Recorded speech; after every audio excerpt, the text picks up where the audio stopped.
Okay, in this video we're going to do a quick finite element analysis of a tapered cantilever with a series of cutouts, and we're going to use Blender for the modeling and our Jupyter Notebook code that we wrote for the analysis. So, alright, let's start off by adding a simple mesh. So I'll add a plane. Edit mode, right click and merge vertices at center. Alright, I'm going to extrude in the Y direction. Now this is going to be 0.85 meters deep at the deep end. I'll select everything with A and extrude in the Y direction. The X direction. We'll extrude it. It's going to be 10 meters. At the thin end, it's going to be 0.45 meters deep, which means I'm going to drag this bottom vertex up. So I'll hit G, Y, and I want to bring it up 0.4. Okay, that's fine. I'm going to generate a series of cutouts for this beam, and I'm going to use a couple of loop cuts to act as guides to basically help me position a series of circles that are going to act as the cuts out of the center of this beam. So I'll just Control or add to loop cuts. I'll select this loop, hit GG to edge slide and bring that all the way to the top, then hit GY minus 0.15. That's going to be my top guideline. I'll select this guy, GG, bring it down, and then GY 0.15. Excellent. So that's going to act as basically a guideline for the series of circles we're going to add in next. So I will hit Shift A, add a mesh. So let me see, what do I want? A circle. Alright, I'm going to scale this guy down, grab it, and just basically I'm going to position a series of circles in between these guidelines. Every second circle is just going to act as a spacer, and then obviously the other circle, every other second circle is going to act as the cutter that's going to be used to essentially cut the circle out of our beam. So I'll just shift all these into position. So it's just a series of grabbing and scaling, basically. Now if you're doing an analysis of a structure and it's going to be much more accurate than this, well then you can model it as accurately as you like, but for the purposes of just demonstrating, I'm going to do this pretty quick. So just duplicating that guy and scaling it down. Obviously our guidelines are converging as we progress to the right here. Alright, I think we can probably time-lapse the rest of this.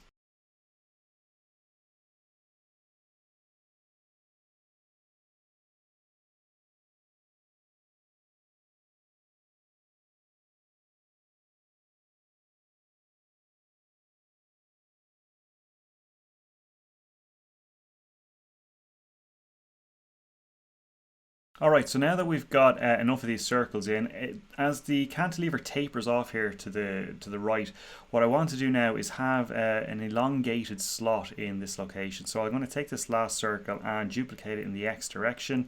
So Shift D and X, and I'm going to bring that down to about there. Again, I'm just eyeballing this because, you know, I'm not modeling a specific structure here. So just doing this by eye. Let me see. So let me scale that guy down. Something like, in fact, because I've moved that in the Y direction, let me delete that guy. Come back over here, hit L while hovering over one of these vertices, duplicate that again in the X direction to somewhere around about there. Now I'm going to put my cursor at that position there. So Shift S, cursor to selected, hit dot, full stop on the number pad. Scale to individual origins, that's fine. I'm going to hit L to select all these vertices and then scale. No, hang on, I want to Shift S and scale to the 3D cursor. So it's going to be period and then scale to the 3D cursor S, and we're scaling that up like so. Excellent. So now I'm going to box select these verts here, the left half, hit X and delete them. I'll then come over to this guy, box select the right half of the vertices here, X and delete them, and I want to fill in an edge here. So F, and then I'm going to select this guy, shift select this guy, and F to fill in an edge. Excellent. Okay, so now I'm just going to delete the vertices that are just there to act as spacers. So that's going to be this guy, this guy, every second one basically. And I'll also delete this guy here because I'm not going to have a circle cut out here so close to the support, so I'll get rid of that guy. So I'll hit X and delete vertices. Alright, so now these are going to be the cutouts in my beam. So I'm going to need to turn these into basically cutters that I'm going to use to cut through this beam. So what I'll do is, first of all, I'll hit A, no I won't hit A, I will select all of these again by just hitting L while I'm hovering over them. Alright, I'm going to hit P and separate by selection, that's fine, tab out of edit mode, select these, like so, tab into edit mode, hit A. I'm in top down view, so I'm going to go to the side view here, extrude these in the Z direction, like so, hit A to select everything, G, Z, pull them down. Alright, so what I've basically done is I've generated these cutting meshes that are going to be used to cut through this beam mesh. Alright, so let's just do that cutting then. So to do that, I'm going to use a Boolean modifier. So I'm going to tab out of edit mode again. I will go into top down view, select my original beam. Let's rename that here before we go too far. So I'll go ID data and rename. Let's just call it beam. Let's call these guys cutters. Alright, so now what I need to do is select my mesh, my beam mesh. I'm going to go to my modifiers panel and I'll add a Boolean modifier. I'll select my cutters as the cutters and you can see straight away what that's done. That mesh, that cutter mesh has acted as essentially like a cookie cutter that's gone down through my beam. And it's done exactly what I wanted it to do.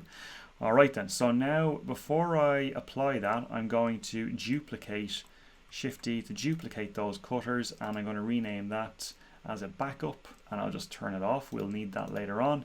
And now with my beam selected, I'm going to apply that modifier. Excellent. Alright then.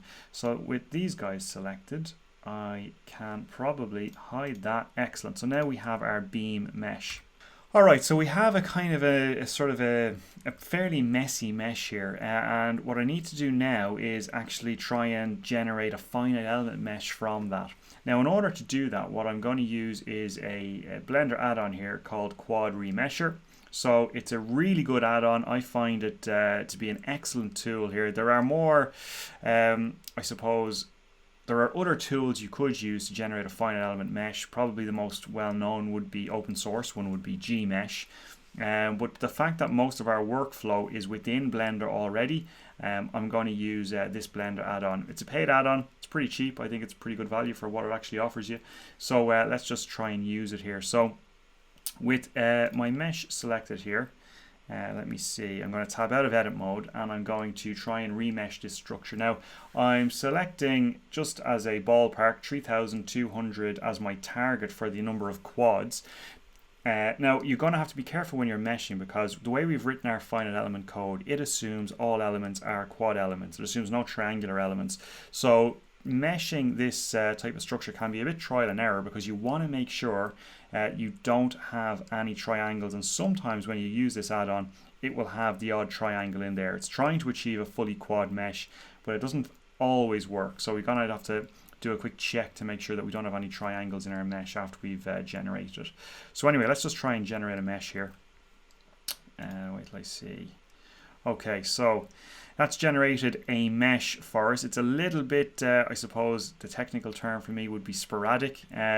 So what you can do is you can keep running this and keep trying to generate a mesh until you've got a mesh that you're pretty happy with. I'm not that happy with this mesh because, as I say, it's a little bit chaotic looking, particularly around here. I'd like to have a reasonably good spread of elements of a reasonably consistent size and shape.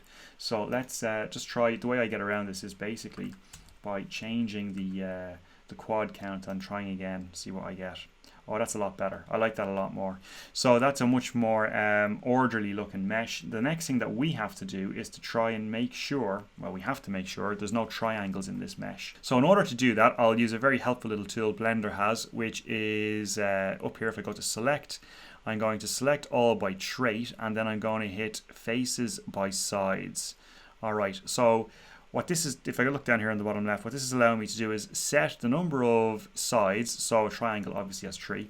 So with this equal to 3 down here in the bottom left, it will select any faces that have 3 sides. Now because there is nothing selected here, I know I'm in business. I don't have any triangles, so that's perfect.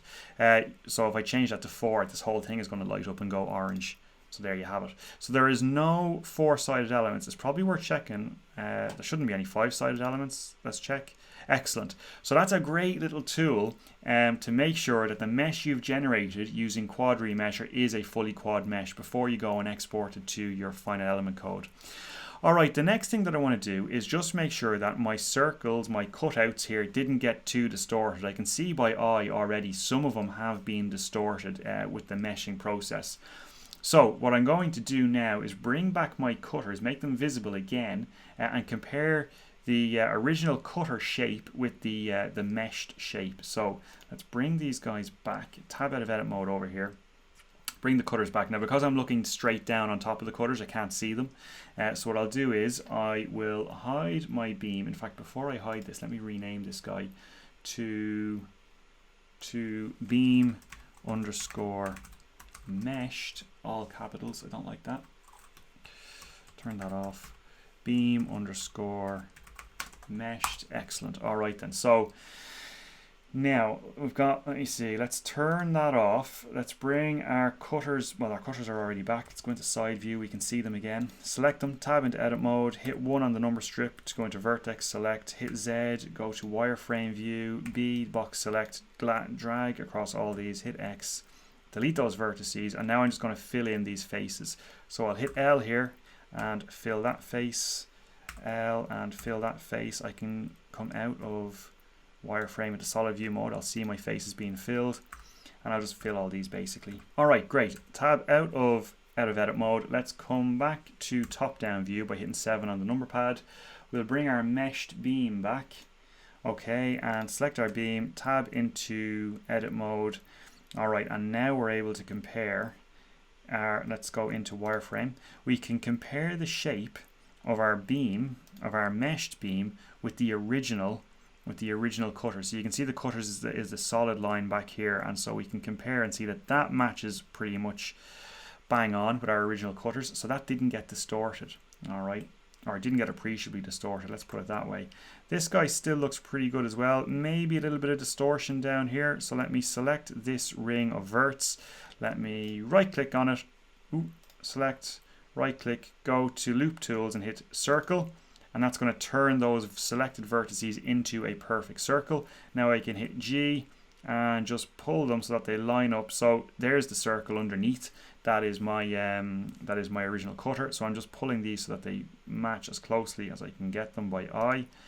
And if you want, you can rotate that circle. So if I hit Shift S and do cursor to selected, hit full stop on the keyboard and go to scale around 3D cursor, or rotate around 3D cursor. What I'm trying to do here is rotate these guys, and what I'm trying to do is, I don't want something like this where they're all distorted basically. I want to reduce the amount of distortion as much as possible.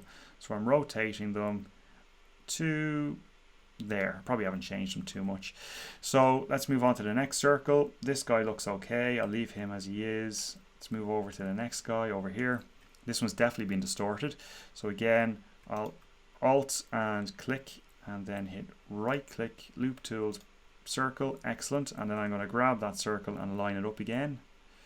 Something like, I've got my snapping turned on. I don't want that to snap. So let me see, that'll do fine.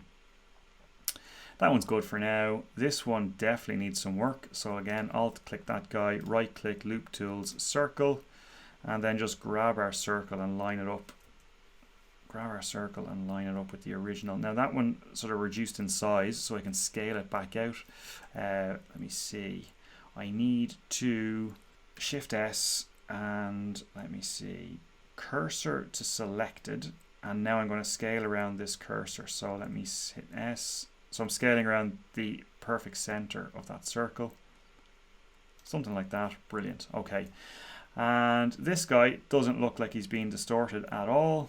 And this doesn't look like it's being distorted at all. Excellent. All right, so job done. We have a mesh we're ready to work with over in our finite element code. So all we have to do now is actually export the data relating to this mesh. So let me just hide my cutters. Don't need those anymore.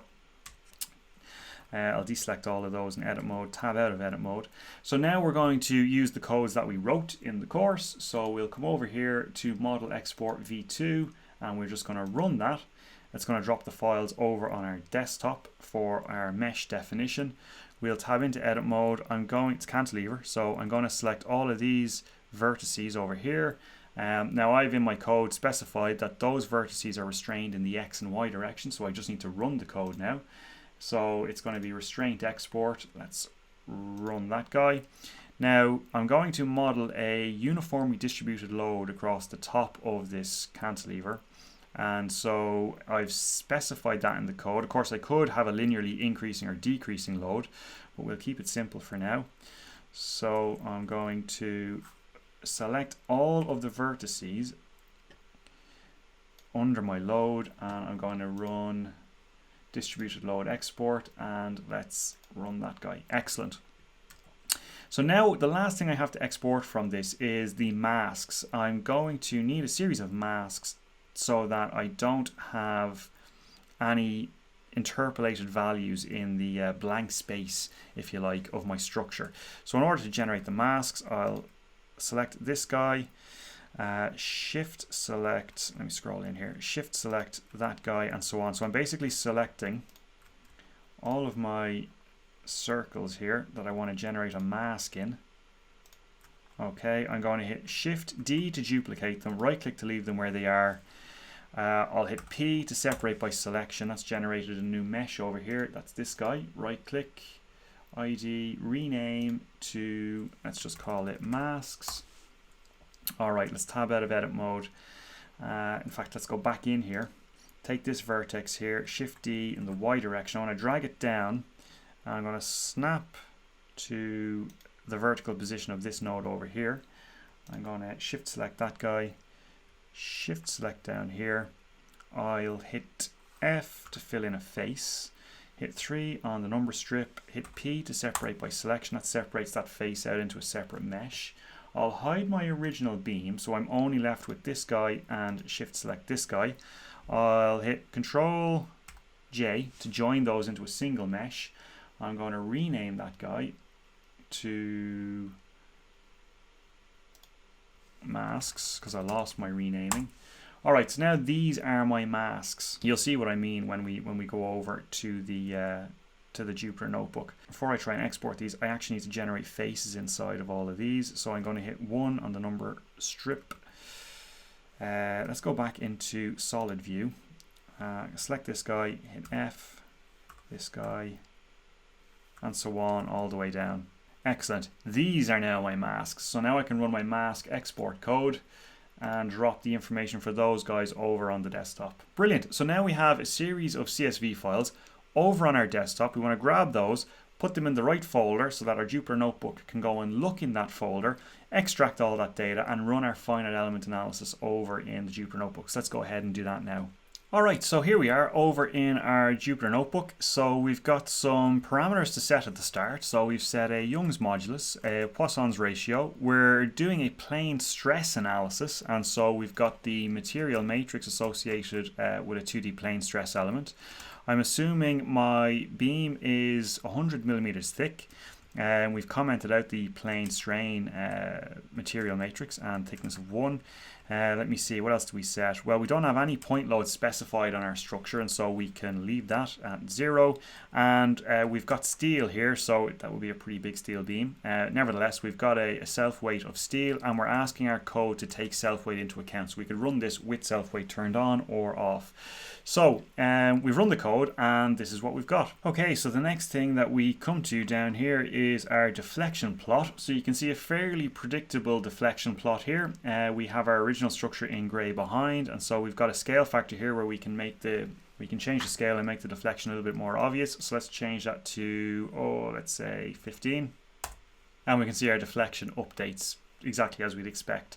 So next we come down to our detailed text output. So these are all of our nodal reactions for all of our different support nodes on the left. And of course, if we continue on down, we can see our nodal displacements. So that's handy to have that kind of detailed information. Scrolling on down again, this is just our calculation grid. The next thing up is our normal stress distribution. So we're looking at the normal stress in the x direction here. And so obviously, for the bending moment is a maximum. Back here at the supports, we have our maximum tensile stress in the top and our maximum compression stress at the bottom, exactly as we'd expect. And of course, we could change the resolution of that plot. But we'll leave it as it is for now. What else have we got? We could look at sigma yy, so the normal stress in the y direction, and then the normal strain in the x and y direction. Then we've got our shear stress plot. We can select from our shear stress or our shear strain. Moving on down, we have our principal stress plots. So looking at the principal stress, so far here we're looking at the principal compressive stresses. And so that is pretty much as we'd expected. Our principal compressive stresses are a maximum down here. If we want to look at our principal tensile stress, we can select them here. And we get a fairly predictable picture. Our principal tensile stresses are at a maximum up here. So notice that the blue now is indicating our maximum value.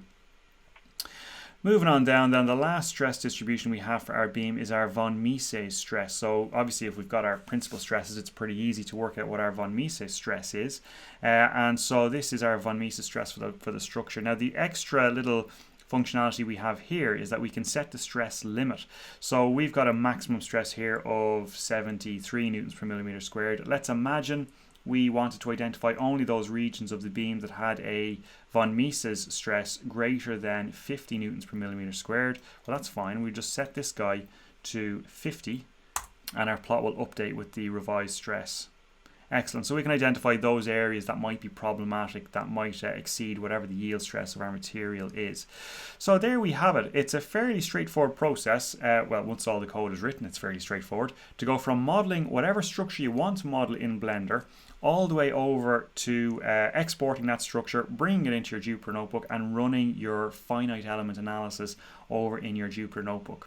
And of course, we can select a plane stress analysis or a plane strain analysis, whatever is most appropriate for the structure that we're modeling. So if you want to get these notebooks, these codes, but more importantly, if you want to learn how to do this yourself and write all the code from scratch, from the ground up, you can enroll in my course over on degreetutors.com.